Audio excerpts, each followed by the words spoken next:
Greetings, fellow viewers across the globe and all Cameroonians. Welcome to this People's Platform, the platform of the People's Right Advocative Platform, PRAP. I am Capo Daniel. I am the chairman. Today is Thursday, 11th of September, and today we want to give you our daily brief to update you about what is happening in Nepal and show you how relevant it is to Cameroon. It's very important. So, we're seeing what is going on across the world, and it should inspire the people of Cameroon, especially the Francophones, who have the power and the potential to bring real change in that country and affect the life of millions of Cameroonians, both in Cameroon and those in the diaspora. Look at what is happening in Nepal. So these are massive protests that have taken place in Nepal, where the population rose up because of government censorship, government corruption, government trying to stop social media. They have risen up, break barrier, police barrier, get into the parliament, arrest ministers, get some of them well beaten up, and they have taken control of their country.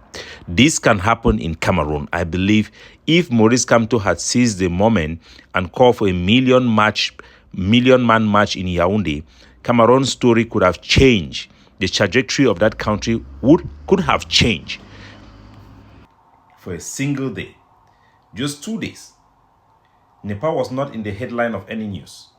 But in 2 days, the Nepali people have risen up like nothing could stop them, loot every single government office, cut some government officials, drag some ministers into the lake. For a single day, the entire population of Nepal have risen up like a lion, unstoppable movement, a volcano, an avalanche. They see their freedom being stripped away. They saw their government trying to silence the population, banning social media, and other very little things. And they decided they will not stand for it. They will not take this injustice. So, in this single day, I'm going to show you the videos that are coming from Nepal so that you can see how it happened. The population flooded the street in a number that overwhelmed their military forces.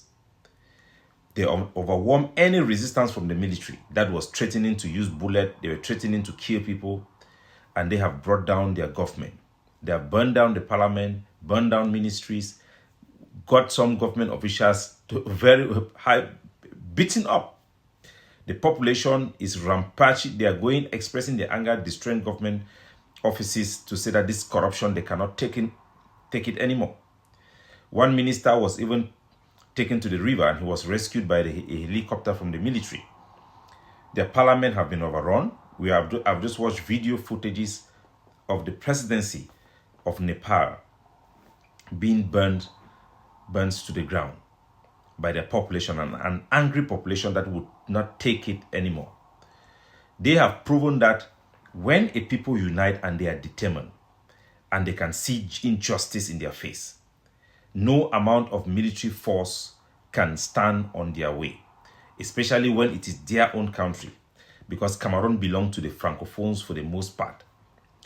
But this is not just a dream. It's not a dream. It has happened in many places, even in Africa, and our people must know. We have seen the same thing that happened in Tunisia, where the population decided to overthrow a government that have been there for many years. It happened in Burkina Faso before it was reversed. A very glaring example, which was in Sri Lanka in 2022.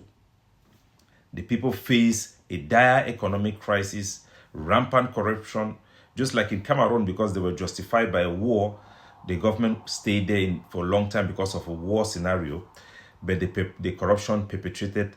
And after that war finished, the population says it was enough. They were pushed to the brink, and they did what they did. They took to the street, not just by the hundreds, but by the tens of thousands of hundreds. They occupied their parliament, their presidential palace. They made their voices heard, and they were unstoppable. They made it impossible for anybody to ignore it. The Prime Minister of Sri Lanka at that time had to fled the country. The president also had to fled the country. In Tunisia, the dictatorship that has been there for many, many years had to fled the country. People went there and saw gold and everything that was in the parliament. The same thing happened in Sri Lanka, in Syria. The people reclaimed their power. In Cameroon, the people in Cameroon, the Francophones, can reclaim their power. It is possible. It is possible. If it can happen anywhere, it can happen in Cameroon. Why every country is unique? There are things that are common to us as humanity. Look at Cameroon. We had a golden opportunity where everybody in Cameroon, the Francophones, are ready to rise up. They turn all their eyes on Maurice Kamto. They want hope for change in Cameroon. They were singing, Maurice Kamto, sauvez-nous. The people yearn for change. You could feel it. He could have called for a 1,000,000-man march in Yaoundé, and everybody in Yaoundé would have stood up, and this regime in Cameroon would be no more. It will happen. The Cameroon military cannot stop or wipe out their own Francophones. They can't in their capital. If the people rise, the regime would have faced a tidal wave of people's will that they cannot stop it. They could march to a Tudi and they'll put an end to this regime. But instead, that moment have slipped away. The path of legal challenges and caution steps by Maurice Kamto meant that what could have sparked this massive movement was not ignited the way it could have. The people were ready, but the opportunity was missed, especially when they were going to court and the Cameroon military was testing them. Few activists were arrested and taken away. Yet Maurice Kamto and his delegation went into the court to follow that charade. That could have been the ignition point where Maurice Kamto would say, enough, we are not going to court, we will march to the Cameroon Gendarmerie station, everybody, all the lawyers, until those people would have been released. That case could have been a different thing. So let us learn from these stories. Let us understand that the power of the people is real and it is unstoppable. It happened in Sri Lanka. It is happening in Nepal. It had happened in Tunisia. It can happen in Cameroon. It can happen wherever people come together and decide and refuse to be silenced and refuse to suck up injustice. This is our call to remember that united people, determined people, and courage can overcome even the most entrenched dictatorship, even the most entrenched system. That is my call and that is my plea, and I wish I could say this in French for the Francophones to hear. We must keep that spirit alive and that possibility alive. Yes, in our political calculation in PRAP, we have come to the conclusion that these things will not happen in Cameroon because of the way it is. There is need for a lot of education, which we are doing, but for the moment we have to deal with what we have to do. But we must, for the sake of history, call our people and call on Francophones to know that they have the power to make the changes that they want and the people desire and yearn in Cameroon. No amount of entrenched system within the gendarmerie, the presidential guards, the army in Cameroon can stop a massive move of Francophone who demonstrate on the street the people's power. Nothing can stop them. Important question and challenge I want to give to Cameroon and to Francophones at this very juncture with all my analysis, because analysis is very important. You must diagnose something before you can have a solution. Now, where is the Francophone Mancho Bibixy? Where is their own Mancho Bibixy? Yes, you can see that the political parties have failed. Cameroonians have failed the Francophones. Maurice Kamto and Joshua Ossi of the SDF, who have the highest popularity that people were counting on. They had a moment where they could have united the people for a popular challenge of the regime, because you can't beat the regime through democratic means. You can't beat them on the ballot box. Only the people can overthrow or can make changes in Cameroon. The moment they could do that, they have failed. They have failed to unite even behind one party, one candidate. Maurice Kamto have even returned money he collected to fight against the regime back to donors. So, where they could deliver a critical punch to the regime, they have failed. Maybe they could have given someone like Issa Cheruma, who is really pulling the real punches against the regime. We knew how he has landed punches. They have failed. But the chance has been lost. The population in Cameroon have been let down by the political system, by the opposition. The Francophone leadership has failed to challenge the regime, to bring people together. Just as the Anglophone Consortium did not call for massive protests, did not call for people on the street because they were afraid of the regime. They were working within the logic of the fear of the regime. They didn't call for that decisive public protest. But what happened? When people were quiet, that brought us Mancho Bibixy. Who was Mancho Bibixy? He was not a politician. He was not anybody with any platform. He was just an ordinary man who, at a critical moment in time, picked up a coffin and walked to the street of Bamenda, to the middle of the street of Bamenda. He didn't call for the population.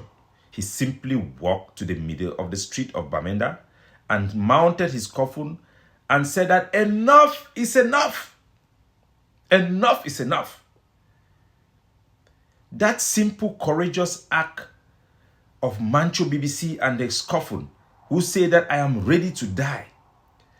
That simple act of courage, ingenuity, sparked the Anglophone uprising. It brought every man on the street together to demand an end of the suffering of the Anglophone, an end to marginalization, an end to the dismantling of our Anglo-Saxon institution. They were a minority. Yes, we and Anglophone were a minority. It was not enough to bring change in the whole system of Cameroon. But we showed the power of one brave individual could ignite a movement that is unstoppable. Irrespective of how things have turned out, that is what it proved. So I am demanding two Cameroonians, two Francophones, the ones in Douala, the ones in Yaoundé, not the ones in abroad. Where is the Francophone Mancho Bibixy? Where is that ordinary citizen who will stand and spark a movement? Who will stand and say, I'm ready to receive the bullet?